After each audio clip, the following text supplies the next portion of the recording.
ഇന്നിതാ കാലത്ത് ബ്രേക്ക്ഫാസ്റ്റിന് നൂലപ്പം അട ഉണ്ടാക്കിയത്. അപ്പോൾ വൈകുന്നേരം ആയപ്പോഴേക്കും ആർക്കും വേണ്ട നൂലപ്പം. കുറച്ച് ബാലൻസ് വന്നു കേട്ടോ, മൂന്നാലിനും. കഷ്ടപ്പെട്ട് ഉണ്ടാക്കിയതല്ലേ എന്ന് വിചാരിച്ച് കളയാനും തോന്നിയില്ല. എന്നാൽ പിന്നെ നൂലപ്പം വെച്ച് വൈകുന്നേരത്തിന് എന്തെങ്കിലും സ്പെഷ്യൽ ഉണ്ടാക്കാമെന്ന് വിചാരിച്ചു. സുടുക്കൂനാണെങ്കിൽ ചോറ് കഴിക്കാൻ രാത്രിയിൽ ഭയങ്കര മടിയാട്ടാ. രാത്രിയിൽ നിന്നല്ല, ഏത് സമയത്തും ചോറ് ഒഴികെ അവന് എല്ലാനും ഇഷ്ടമാണ്. പലഹാരവും അങ്ങനത്തെ കാര്യങ്ങളാണ് കൂടുതൽ ഇഷ്ടം കേട്ടോ. ബിരിയാണി, ഫ്രൈഡ് റൈസൊക്കെ. അപ്പോൾ ദേ ഞാൻ നൂലപ്പത്തിനെ കുറച്ച് 3-4 കഷ്ണങ്ങളാക്കിയിട്ട് ഇങ്ങനെ നുറുക്കിയിട്ട് കൊടുത്തിട്ടുണ്ട്.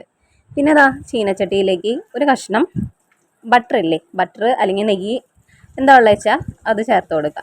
പിന്നെ ഇതാ കുറച്ച് ഓയിൽ കൂടി ചേർത്ത് കൊടുത്തിട്ടുണ്ട്. അതൊന്ന് ചൂടായി വന്നപ്പോൾ അതിലേക്ക് നമ്മൾ ചെറുതായിട്ട് എരിഞ്ഞ വെളുത്തുള്ളിയില്ലേ അതിട്ട് കൊടുത്തിട്ടുണ്ട്. വെളുത്തുള്ളി ഒന്ന് ജസ്റ്റ് ഒന്ന് ഇളക്കി കൊടുത്തതിന് ശേഷം അപ്പോൾ തന്നെ നമുക്കതിലേക്ക് നീളത്തിൽ അരിഞ്ഞ ക്യാരറ്റും അതേപോലെ തന്നെ ബീൻസ് ഇട്ട് കൊടുക്കാം. അപ്പോൾ വീഡിയോ ആദ്യമായിട്ട് കാണുന്ന ആരെങ്കിലും ഉണ്ടെങ്കിൽ ചാനൽ സബ്സ്ക്രൈബ് ചെയ്ത് സപ്പോർട്ടാക്കാൻ മറക്കരുത് കേട്ടോ. പിന്നെ ഇതാ അതൊന്ന് വാടി വന്നപ്പോഴേക്കും നമ്മൾ കുറച്ച് ക്യാബേജ് അരിഞ്ഞതിട്ട് കൊടുത്തിട്ടുണ്ട്.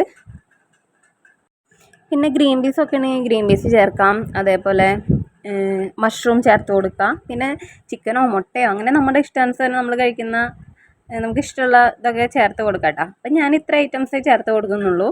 അപ്പോൾ കുട്ടികൾക്കൊക്കെ ഭയങ്കര ഇഷ്ടമാവും. കുട്ടികൾക്കെന്നല്ല, നമുക്കും മുതിർന്നവർക്കും ഇതൊരു വെറൈറ്റി ആട്ടോ, ഇഷ്ടപ്പെടും. പിന്നെ ഞാൻ എന്താ കുറച്ച് നമ്മുടെ ഉള്ളിത്തണ്ടില്ലേ, ഉള്ളിത്തണ്ട് അരിഞ്ഞതും കൂടി ഇട്ട് കൊടുത്തിട്ടുണ്ട്. അപ്പോൾ നല്ലൊരു ഫ്ലേവർ വരും. എന്ന് വെച്ചാൽ നമ്മുടെ ഫ്രൈഡ് റൈസിൻ്റെ ഒക്കെ പോലെ തന്നെ. ഇനി ഉള്ളിത്തണ്ട് അധികം വാടൊന്നും വേണ്ട കേട്ടോ. ഇനി ഇതാ ഇതിലേക്ക് നമ്മൾ കുറച്ച് ടൊമാറ്റോ കെച്ചപ്പും അതേപോലെ തന്നെ സോയാ സോസും ചേർത്ത് കൊടുക്കാം. ഇനി ഇതിനെ നന്നായി മിക്സ് ആക്കാം. ഇനി ഇതിലേക്ക് വേണമെന്നുണ്ടെങ്കിൽ നമുക്ക് മീറ്റ് മസാല ചേർത്ത് കൊടുക്കുക. അല്ലാന്നുണ്ടെങ്കിൽ ഞാനിപ്പോൾ മാഗിയുടെ മസാലയില്ലേ, നമ്മൾ മാഗിയൊക്കെ വാങ്ങുമ്പോൾ കിട്ടുന്ന അതിനുള്ളിലുണ്ടാവുന്ന ചെറിയ പാക്കറ്റ് അതാട്ടാ ചേർത്ത് കൊടുക്കുന്നത്. ഇപ്പോൾ റെഡിമെയ്ഡായിട്ട് സൂപ്പർ മാർക്കറ്റിൽ നിന്നെല്ലാം മാഗി മസാല ക്യൂബ്സൊക്കെ വാങ്ങാൻ കിട്ടും. അതൊരു പ്രത്യേക ഫ്ലേവറായിട്ടാണ് കൊടുക്കാം. അപ്പോൾ നിങ്ങളുടെ കയ്യിൽ ചാറ്റ് മസാല ഉണ്ടാച്ചാൽ അതൊരു നുള്ളിട്ട് കൊടുത്താൽ മതി. അപ്പോൾ ഒരു വെറൈറ്റി ടേസ്റ്റ് ഫീൽ ചെയ്യും കേട്ടോ. അപ്പോൾ എന്നും ഒരേപോലത്തെ ഫുഡായി കഴിഞ്ഞാൽ കുട്ടികൾക്കൊക്കെ മടുക്കൂലേ. ഇനി എന്താ ഇതിലേക്ക് നമ്മുടെ നൂലപ്പല്ലേ അതിട്ട് കൊടുക്കുക. നൂലപ്പം അല്ലെങ്കിൽ ഇടിയപ്പം എന്നൊക്കെ പറയാം. ഇനി ഇതിനെ നമുക്ക് നന്നായി മിക്സാക്കി കൊടുക്കാം. പിന്നെ ഞാൻ കുറച്ച് മല്ലിയില കൂടി ഇട്ട് കൊടുത്തിട്ടുണ്ട് കേട്ടോ. ഇത് വലിയ കഷ്ണങ്ങളായിട്ടല്ലേ നമ്മുടെ നൂലപ്പം കിടക്കുന്നത്. ഇനി നമ്മളിത് ഇളക്കി മിക്സാക്കി വരുമ്പോഴേക്കും ഇതിങ്ങനെ പൊടിഞ്ഞ് ശരിക്കും നമ്മുടെ റൈസ് പോലെ നല്ല സോഫ്റ്റായിട്ട്, എന്താ പറയുക, സേമിയൊക്കെ നല്ല സോഫ്റ്റായിട്ട് ഇരിക്കില്ലേ, അതേപോലെ ഉണ്ടാവും കേട്ടോ. ഇത് ഒട്ടും കട്ടിയില്ലാണ്ട് എല്ലാനും വിട്ട് വരും. അപ്പോൾ നമുക്ക് ഇളക്കുമ്പോൾ തന്നെ അറിയാം വലിയ കഷ്ണങ്ങളായത് പൊടിഞ്ഞ് വരുന്നത് കണ്ടില്ലേ.